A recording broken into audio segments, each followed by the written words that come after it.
Praise the lord. ఈరోజు వాక్య భాగం కీర్తన గ్రంథం 28వ అధ్యాయం 1వ వచనం. యెహోవా, నేను నీకు మొరపెట్టుచున్నాను, నా ఆశ్రయదుర్గమా, మౌనముగా ఉండక నా మనవి ఆలకింపుము. నీవు మౌనముగా ఉండని ఎడల నేను సమాధిలోనికి దిగువారి వలె అగుదును. ఈరోజు ఈ వాక్య భాగం ద్వారా దేవుడు మనతో మాట్లాడుతూ ఉన్నారు. ఈ కీర్తన గ్రంథం 28వ అధ్యాయం 1వ వచనం చూస్తే గనక కీర్తనకారుడు అంటా ఉన్నాడు, యెహోవా, నేను నీకే మొరపెడుతున్నానయ్యా, నా ఆశ్రయదుర్గమా, మౌనంగా ఉండక నా మనవి ఆలకించు అని అడుగుతూ ఉన్నాడు. వాక్యం వింటున్న ప్రియమైన వాళ్ళారా, మీ జీవితంలో కూడా దేవుడు మౌనంగా ఉన్నట్టు మీకు అనిపిస్తుందా? Why God kept silent? ఎందుకు ఆయన సైలెంట్ అయిపోయారు? నా జీవితంలో ఎందుకు ఆయన జోక్యం చేసుకోవట్లేదు? నేను ఇంతగా నలుగుతున్నాను కదా అని అనిపిస్తూ ఉండొచ్చు. మరి ఎందుకు ప్రభువా నా జీవితంలో ఈ పరిస్థితిని అనుమతించావు? మనం చాలాసార్లు మనం ఎంత ప్రాధేయపడినా, ఎంత గోజాడుకున్నా దేవుడు మన ముందు మూసి ఉన్న ద్వారాన్నే ఉంచుతాడు. అలా అని ఆయనకి మనం అంటే ప్రేమ లేదనా? కాదు. మనం కన్నీరు కారుస్తాము, ద్వారం మూసివేయబడితే బాగా ఏడుస్తాము, బాగా నలిగిపోతామని ఆయనకి తెలిసిన చాలాసార్లు మన జీవితంలో ఆయన చేదైన అనుభవాల్ని అనుమతిస్తారు. ఆయన మౌనంగా ఉన్నట్టుగా మనకు అనిపిస్తూ ఉంటుంది. నేను బాగా చెప్పగలను, మనల్ని యేసేకి మించి ఎక్కువగా ప్రేమించేవారు ఎవరు లేరు. ఆయన మౌనంగా ఉన్నాడని మనకు అనిపించినా ఆయన మౌనంగా ఉండే దేవుడు కాదు, మన పక్షాన పనిచేసే దేవుడు. మరి అబ్రహాము భార్య అయిన శారా అబీమెలెకు రాజు చేత మరి తీసుకొని పోబడినప్పుడు దేవుడు ఏమీ చేయనట్టుగా అనిపిస్తాడు, ఆయన మౌనంగా ఉన్నట్టుగా అనిపిస్తాడు. మరి ఆయన ఎక్కడ ఏమీ మాట్లాడు, కానీ ఆయన డైరెక్ట్గా అబీమెలెకుతోనే మాట్లాడుతున్నాడు.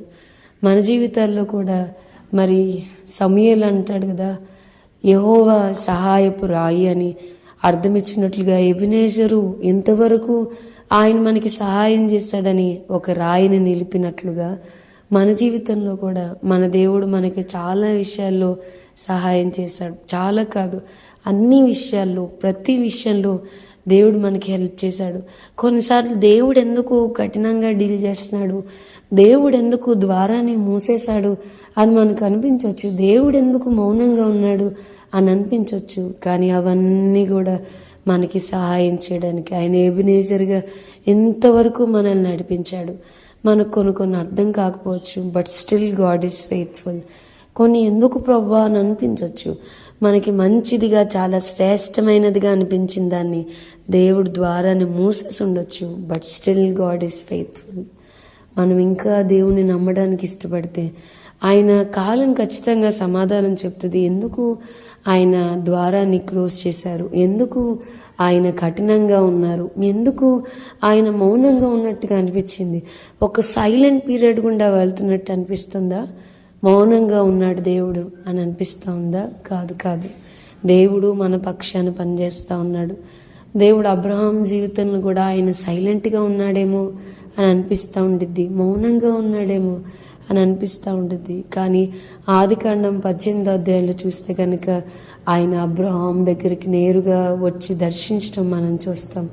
అబ్రహాంను ఆశీర్వదించడానికి ఆయన అబ్రహాం గుడారం దగ్గరికి రావడం మనం చూస్తాం.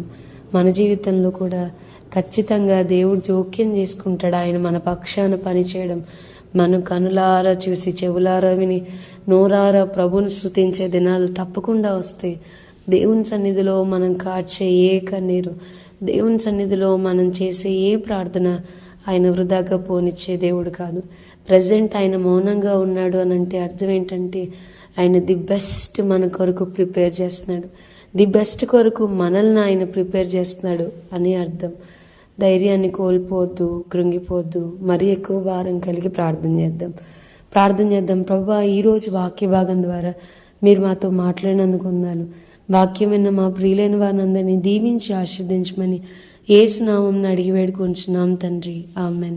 God bless you and have a blessed day.